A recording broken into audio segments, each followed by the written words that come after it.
I know a lot of people that really would like to make more home-cooked meals. Problem is, their schedules are so busy, they just don't have the time. That's why I'm going to show you guys what I think is the #1 way to save time in the kitchen. And that is to have one good knife and know how to use it. Now there's a lot of different knives out there, but there's only one knife that you're going to reach for 99% of the time, and that is an 8-inch chef's blade. Now the downside is it's going to run you about $100, but you only need one, and if you take good care of it, you'll have it for the rest of your life. Now there are two major things you want to look for in a good knife, and the first thing is a full tang blade.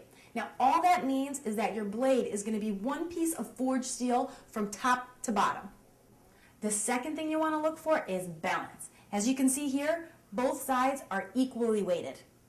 When you have a knife with a full tang blade and balance, you've got a knife that's going to do all the work for you.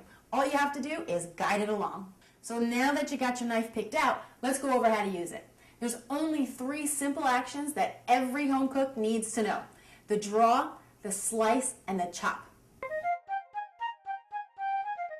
Now, the draw only uses the tip of the blade, and what you want to do is take your index finger and place it on top of the blade. This is going to help to guide and control all of the movement. Then you're going to take the tip of your knife and place it on your cutting board away from you. Then simply draw towards you.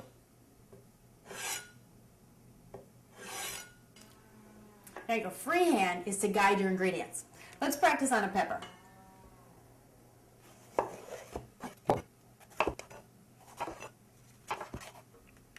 Okay, now index finger on top of the blade.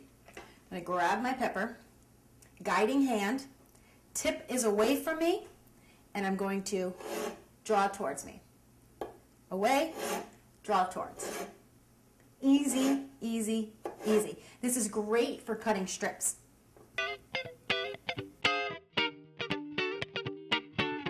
Next up is the slice. Now the slice uses the middle portion of the blade, and what you want to do is take a nice loose grip on the handle, like you're shaking somebody's hand. Then you're going to place the tip onto the board and gently push the knife away from you. You hear that swish on the board. As you push away, the heel falls down, doing all the dirty work for you. Now, with the slice, your free hand has a couple of jobs. The first is to guide the ingredients along and determine the size of the cuts. And the second is to stay safe. Now, here's how you're going to do that. First, you're going to take that hand, curl up your fingers, and divide them into 3 segments. As you'll see, that creates a nice vertical ridge, and this is going to be your guide. So I'll bring that onto the board, looking good. Second, to stay safe, you want to be sure that that pinky and thumb are tucked behind your fingers. This is safe. This, not so safe. Okay, so let's practice on some celery. First things first, I'm going to make my vertical ridge, bend those fingers, tuck back the pinky and the thumb, so everybody's nice and safe. Then I'm going to grab my knife in a nice loose handshake position. Tip is on the board, and the middle of the blade is right over the celery, and I'm going to gently push away.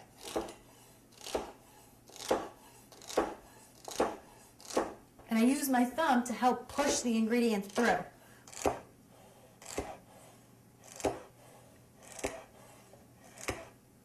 Now, you know, it's the guiding hand that can be a little bit tricky because the position can feel slightly awkward. So, if this is uncomfortable for you, do me a favor and just practice it every time you're in the kitchen for the next 2 weeks, and by the time you're done, you'll be a pro. Last but not least, we've got the chop.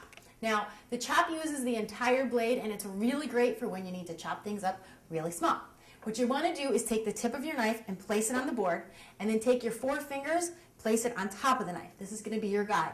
Now, just like the slice, you're going to gently push the knife away. The only difference is you're going to be working on a pivot point, leaving the tip down the whole time. So I'm going to gently push, push, push, and then come back the opposite way. You're just working in a semicircular motion here, going back and forth over your ingredients. Now let's practice on our celery, okay? Tip of the knife is on the board, fingers are on top guiding, then I'm going to gently push away. Now you're going to go back and forth, working in a semicircular motion. As your ingredients start to get away from you, just flip the knife, bring them back together. Back to work. Push, push, push. Now How easy is that? I'm telling you, once you guys go out and get yourself one good knife and learn these 3 basic actions, the draw, the slice, and the chop, you're going to be like a home cooking pro. And you're going to save yourself hours in the kitchen. Thanks for watching. I'm Dani Spies, and I'll see you next time. Oh guys, you know what? I almost forgot. You want to keep those knives nice and sharp. So here's all you have to do. You got to get yourself a honing steel. This will run you about 20 bucks. Place it perpendicular on your cutting board. Hand comes over the top. Then you're going to grab your knife, and this is how I think about it. 90-degree angle, then you're going to go half of that and half of that. Nice loose grip, right? Draw down and towards you. Nice and light. 3 or 4 times on one side, then you're going to do the same thing on the other side. Now, you'll know you're doing it right because you're going to feel it catching, and your knife is going to be nice and sharp. And you know what they say, a sharp knife is a safe knife.